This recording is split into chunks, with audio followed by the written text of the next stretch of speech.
Hey guys, welcome back to invest mindset. दोस्तों, काफ़ी दिनों से मुझे बहुत सारे रिक्वेस्ट आ रहे थे कि मैं एक स्टॉक एनालिसिस पे वीडियो बनाऊं।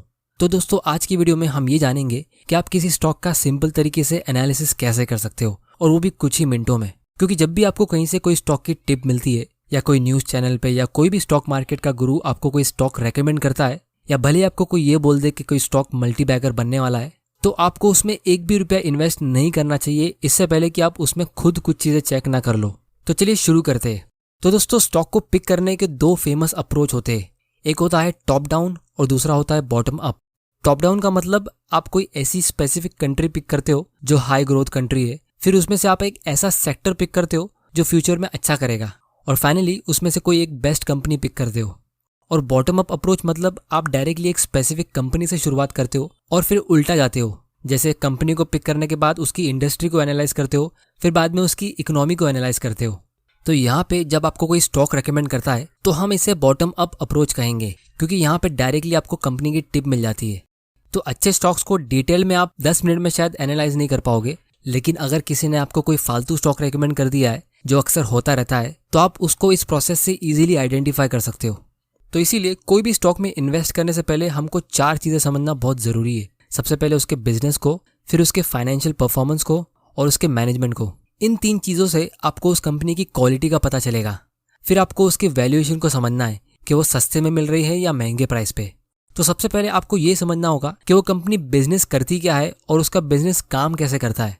क्योंकि अगर आपको यही नहीं पता कि कंपनी करती क्या है, तो आपको उसके फ्यूचर के डायरेक्शन के बारे में कैसे पता चलेगा। तो बाकी सारी चीज़ें बाद में आती है, लेकिन अगर आपको यही नहीं पता कि वो कंपनी बेचती क्या है और वो किन कस्टमर्स को सर्व करती है, तो ऐसे स्टॉक्स में इन्वेस्ट करके आपके वेल्थ क्रिएट करने के चांसेस बहुत कम हो गए। क्योंकि स्टॉक का प्राइस तो फ्लक्चुएट होता रहेगा, करेक्शंस भी आते रहेंगे और मार्केट क्रैश भी आते रहेंगे। तो अगर आपको ये नहीं पता कि फ्यूचर में बिजनेस किस डायरेक्शन में जाएगा, तो ऐसे स्टॉक्स को होल्ड करना बहुत मुश्किल होगा, और ये इन्वेस्टिंग नहीं गैम्बलिंग हो जाएगा। तो यहाँ पे हम टिकर टेप का यूज़ करते हैं, जहाँ से आप स्टॉक्स को काफ़ी आसानी से फिल्टर कर सकते हो और उसके फंडामेंटल्स को इजीली एनालाइज भी कर सकते हो। तो अब हो सकता है कि 10 मिनट में आप शायद कंपनी के पूरे बिजनेस को समझ नहीं पाओगे, तो इसीलिए जो कंपनी के नाम आप पहली बार सुन रहे हो, वैसी कंपनी यहाँ पे ऑटोमेटिकली फिल्टर आउट हो जाएगी। तो मान लो आपको किसी ने ऐसी कंपनी की टिप दी जिसके बिजनेस को आप पहले से ही थोड़ा बहुत समझते हो। जैसे एग्जाम्पल के लिए हम वोडाफोन आइडिया ले लेते हैं। तो सबसे पहले हम कंपनी के फाइनेंशियल्स को रीड करेंगे और कंपनी के पास्ट परफॉर्मेंस को भी देखेंगे, स्टॉक के पास्ट परफॉर्मेंस को नहीं। क्योंकि स्टॉक का जो पास्ट परफॉर्मेंस होता है वो तो पुराने इन्वेस्टर्स को मिल गया, लेकिन फ्यूचर में जो होगा वो आपको मिलेगा। तो कंपनी के फाइनेंशियल से हमको उसके फ्यूचर के बारे में ज़्यादा आइडिया मिलेगा। तो इसीलिए हम यहाँ पे बैलेंस शीट, इनकम स्टेटमेंट और कैश फ्लो स्टेटमेंट तीनों को देखेंगे।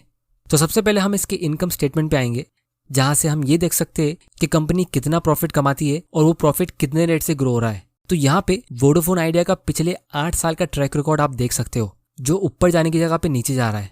और इसका रीज़न हम सबको पता है कि जब से कंपटीशन इंक्रीज हुआ है, इनका प्रॉफिट खत्म हो गया है। तो 2015 में लास्ट टाइम ये कंपनी का नेट प्रॉफिट ग्रो हुआ था। उसके बाद 2016 में ये थोड़ा सा डिक्रीज हुआ, और फिर 2017 में ये एक लॉस मेकिंग कंपनी बन गई। तो यही चीज़ आपको इस कंपनी के शेयर प्राइस पे भी देखने को मिलेगा। अगर आप इसका शेयर प्राइस देखोगे तो आप देख सकते हो 2015 में इसका प्राइस सबसे ऊपर गया था, और उसके बाद प्रॉफिट कम हुआ तो शेयर प्राइस भी नीचे गया, और फाइनली जब ये एक लॉस मेकिंग कंपनी बनी तो ये एक पेनी स्टॉक बन गया।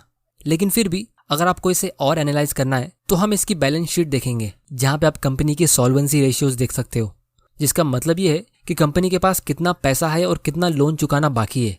क्योंकि जब कंपनी ज़्यादा कर्जे में डूबी होती है तो उसके बैंकरप्ट होने के चांसेस बहुत ज़्यादा होते हैं, और अगर ऐसा होता है तो आपका सारा पैसा डूब सकता है। क्योंकि इक्विटी इन्वेस्टर का मतलब होता है कि आप जहाज के कैप्टन बन रहे हो, तो जब जहाज डूबेगा तो आपको भी उसके साथ डूबना ही पड़ेगा। तो इसीलिए बैलेंस शीट में सबसे इंपॉर्टेंट होता है सॉल्वेंसी रेशियो, मतलब डेट टू इक्विटी रेशियो।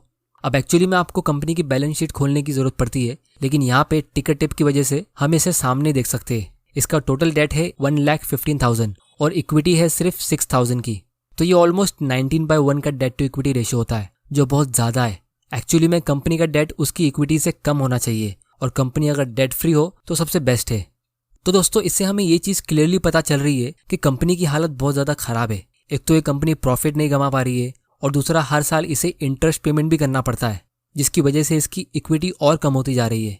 तो इसका मतलब ये है कि ये कंपनी अभी बहुत रिस्की है, और आपको ज़्यादा रिस्क तभी लेना चाहिए, मतलब ऐसी कंपनी में आपको तभी इन्वेस्ट करना चाहिए जब आप इसके बिजनेस को, इस कंपनी के कॉम्पिटिटर्स को और इस इंडस्ट्री को काफ़ी अच्छे से समझते हो।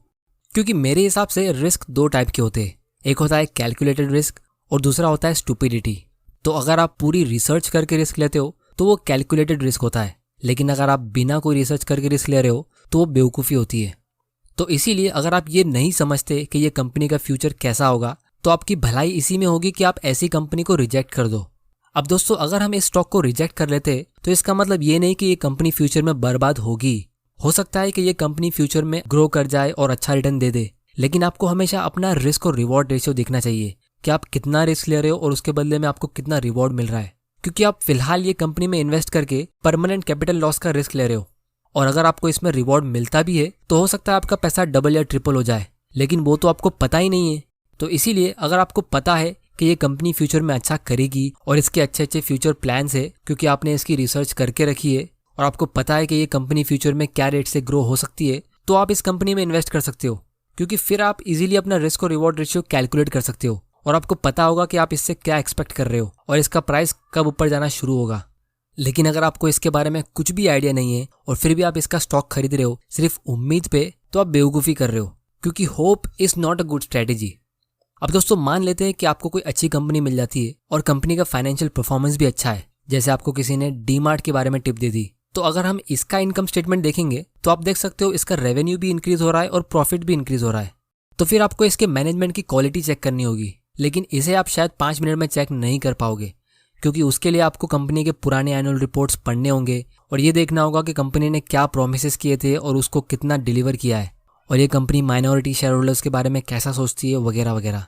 तो हो सकता है ये सब चीज़ें आप 5 या 10 मिनट में एनालाइज ना कर पाओ, लेकिन 5 मिनट में आप एक गूगल सर्च ज़रूर कर सकते हो और कंपनी के नाम के आगे फ्रॉड, स्कैम या ऐसा कुछ लिख के देख सकते हो कि कैसे न्यूज़ आर्टिकल्स आ रहे हैं। क्योंकि स्टॉक मार्केट में 5000 कंपनीज है, तो आप सबकी न्यूज़ तो देख नहीं सकते, लेकिन जब आप उस स्टॉक को खरीदने का सोच रहे हो तो आप सिर्फ एक छोटा सा गूगल सर्च करके देख सकते हो कि आपको कैसे आर्टिकल्स उसके बारे में देखने को मिल रहे हैं, और उन्हें रीड करके आपको और इन डेप्थ नॉलेज मिल जाएगी। क्योंकि मैनेजमेंट भी लॉन्ग टर्म इन्वेस्टिंग में बहुत मैटर करता है। एक बार अगर कोई कंपनी का मैनेजमेंट फ्रॉड कर सकता है तो वो फ्यूचर में भी कर सकता है, तो इससे हमें कंपनी का कल्चर पता चलता है। और अगर कंपनी का मैनेजमेंट अच्छा नहीं है तो वैसी कंपनी अपने शेयर होल्डर्स के लिए कभी भी वेल्थ क्रिएट कर सकती ही नहीं है।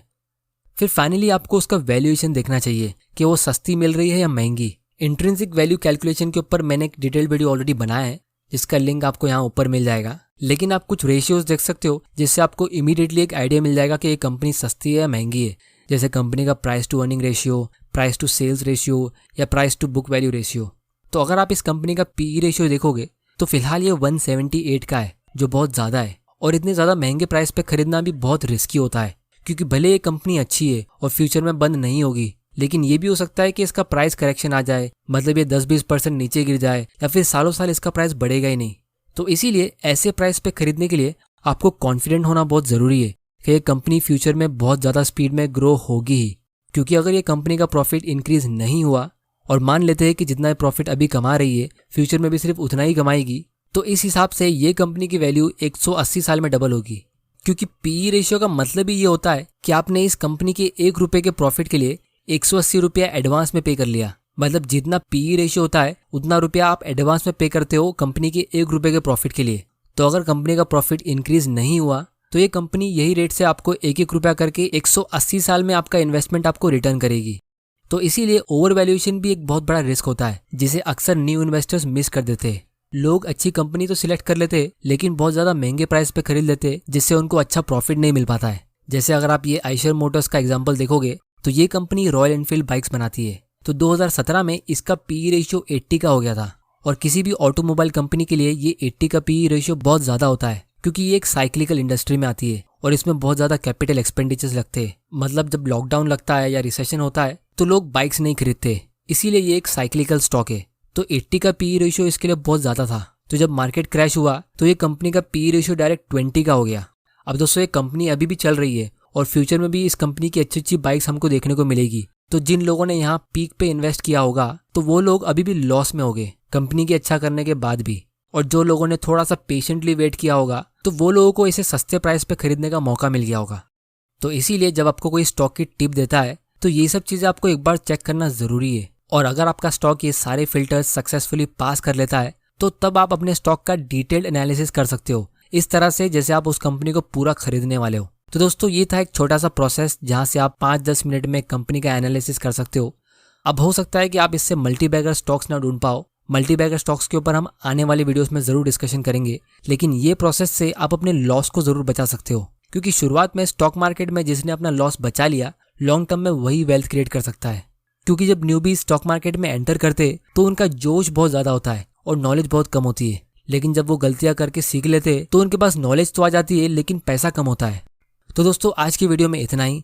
इस स्टिकर टेप से स्टॉक को एनालाइज करने का लिंक नीचे डिस्क्रिप्शन में है, आप वहां जाके उसे चेक कर सकते हो, और फ्री में डीमैट अकाउंट ओपन करने का लिंक भी आपको नीचे डिस्क्रिप्शन में मिल जाएगा। उम्मीद करता हूं कि आपको इस वीडियो से कुछ ना कुछ सीखने जरूर मिला होगा। अगर आप ऐसे नॉलेजेबल वीडियोस देखते रहना चाहते हो तो इस चैनल को सब्सक्राइब जरूर कर लेना और बेल आइकन प्रेस कर देना ताकि आप ऐसे इंपॉर्टेंट वीडियोस मिस ना कर दो। आप मुझे नीचे कमेंट करके बताओ कि मैं कौन सी टॉपिक पे अपना अगला वीडियो बनाऊं। वीडियो पसंद आया तो इसे लाइक करो, नहीं पसंद आया तो डिसलाइक करो। आपका वैल्यूएबल टाइम देने के लिए thank you and good bye.